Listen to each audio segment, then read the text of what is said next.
So according to the witnesses, the Republican observers, there is a lady who has blonde braids who comes out to announce, we're going to stop counting.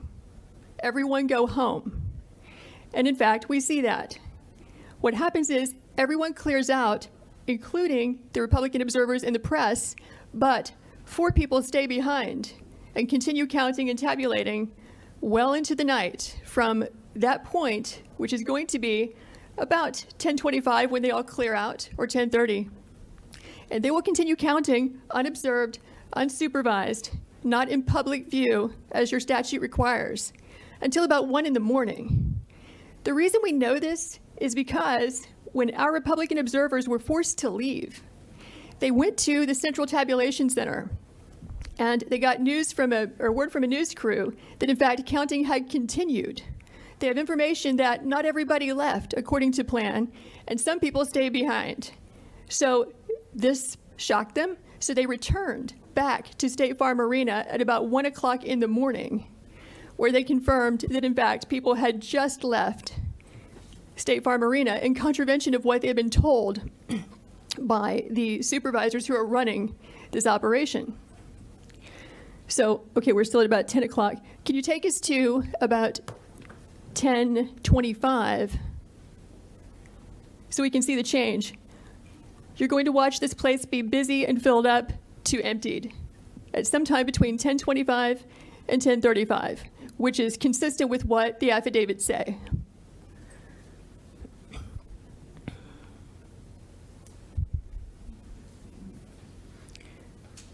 Okay, so 10:25, they're still there. Let's go to 10:35.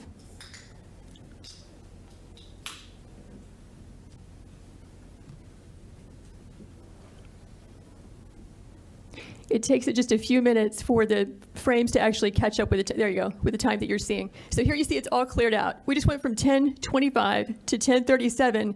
The place is a ghost town. This is where the people were vacated and told, go home, come back at 8:30. We will now stop working and stop counting. But notice who stays behind. You have 4 people, consistent with our affidavits, who stayed behind. And so you'll see the lady in purple. You'll see 2 women in yellow in the back, which is where the scanners are there at the top right frame. And then the lady with the blonde braids also, who told everyone to leave. Those are the 4 people who will stay behind.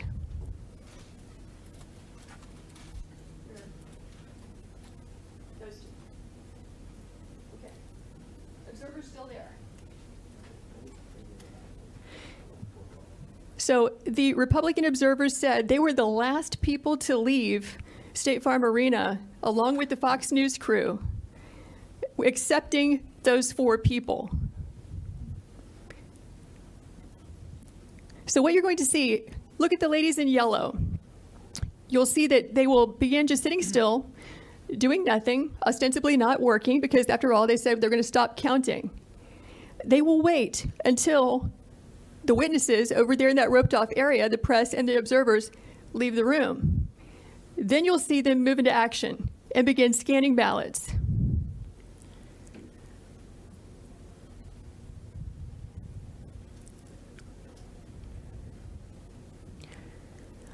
Okay, so I think what we can do now is fast forward to about 11. Do you see them? Yeah. Okay, there they walk.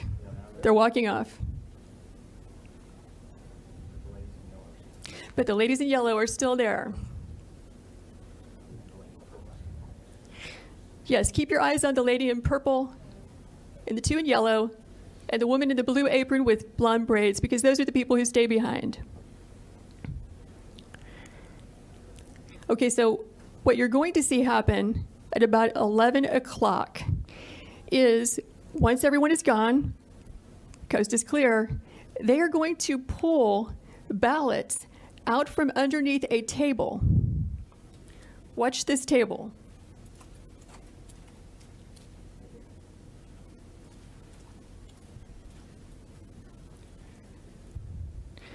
So actually this will take a few minutes, but we did not know when we first watched this, okay, is it normal to store suitcases of ballots under a table, under a tablecloth? Is that how they run the place? Maybe this is what they've been doing all day.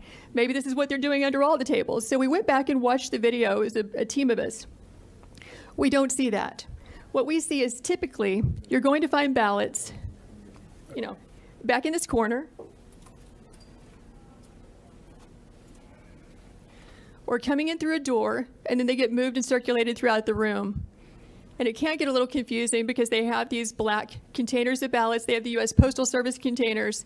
But what we were trying to do when we determined that there were ballots being pulled out from underneath this table is, what was the chain of custody? Where did they come from? Who put them there? When did they put them there?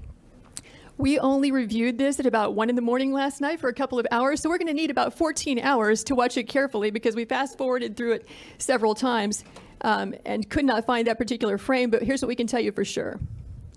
At about 8 o'clock in the morning, and we're going to roll this back and show it to you. There you go. So now they're going to start pulling these ballots out from under this table. This table, the black one, was placed there by the lady with the blonde braids at about 8:22 a.m. in the morning. So she put that table there. So the same person who's staying behind now, the same person who cleared the place out under the pretense that we're going to stop counting, is the person who put the table there at 8:22 in the morning. Yeah, I saw 4 suitcases come out from underneath the table.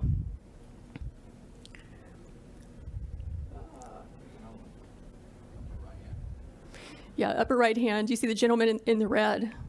So he just pulled one out.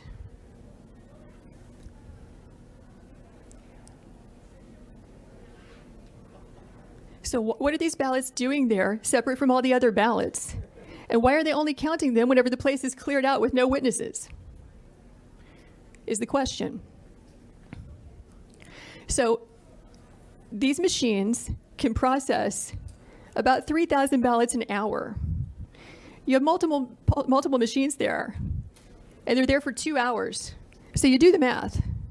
How many ballots went through those machines in those 2 hours when there was no one there to supervise, to be present, consistent with your statutes and rules, to supervise the tabulation? We believe that could easily be, and probably is certainly, beyond the margin of victory in this race. Because if it's only 3 scanners working for 2 hours, right, that's 18,000 ballots that went through.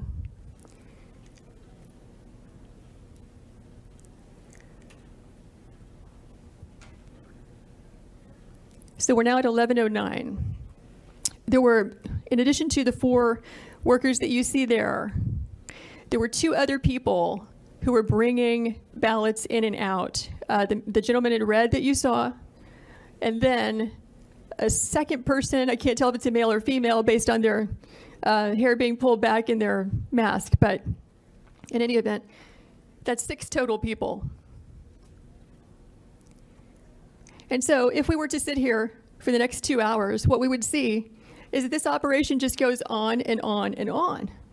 They're scanning until about 12:55 in the morning. So we kept the video running. And we can show you the people who gave us the affidavits reappearing at that time, just as they said, around 1 a.m. to find out, are they in fact counting after they told us they would stop working or not? And we will fast forward to that. But have you all seen as much as you'd like to see of what's happening here? I think so. I think you basically get the idea. Unless any member wants to see more. Or you have any questions? No, let's go ahead. Okay. So let's fast forward to about 12:55 in the morning.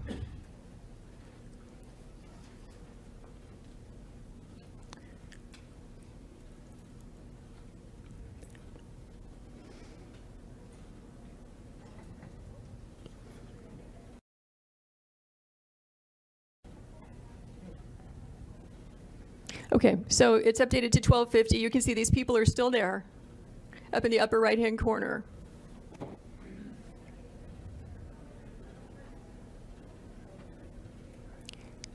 Basically, they've wrapped up. This is the end of their operation. They've now completed about 2 hours of unsupervised tabulation of ballots. So now you're going to watch them leave. And let's fast forward to, let's go to 1:30. I think it's between 1:30 and 1:45 is when our two witnesses come back. They had to fight through security to get in there, but they did. And they say in their affidavits that two different people affirmed for them that people had been counting from, 10:30 when they cleared out until about approximately 5 minutes before they arrived. And they have the names of those people who told them that. Okay, now we're looking at, 1:42 in the morning.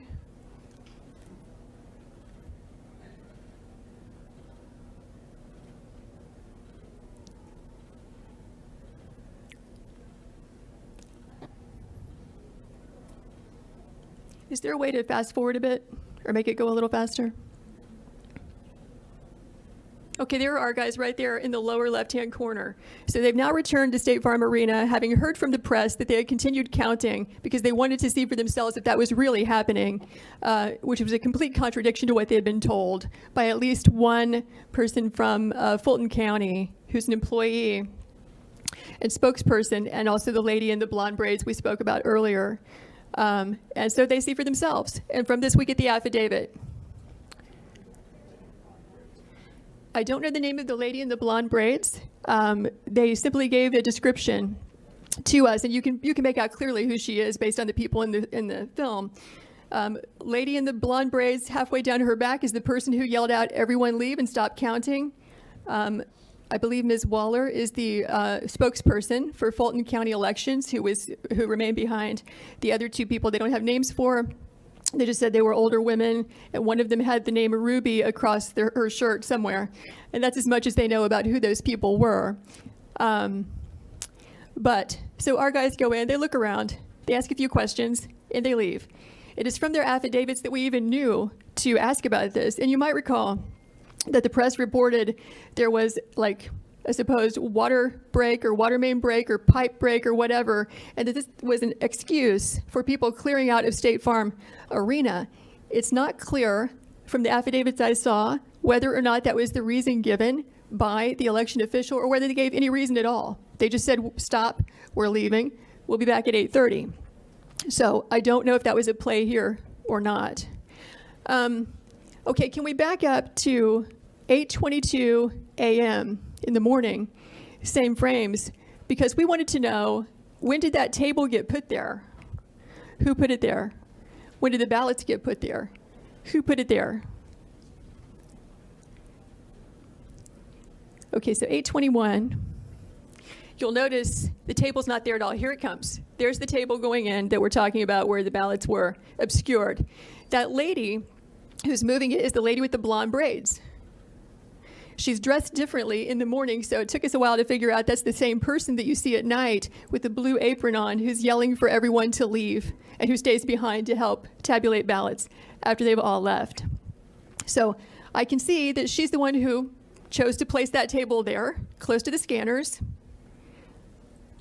And so the video is still under review. We need to spend hours reviewing carefully how those ballots got there. But we can tell you that it appears to be an aberration from how the other ballots were handled in that room throughout that day. So that's the gist of it. Do you have any questions?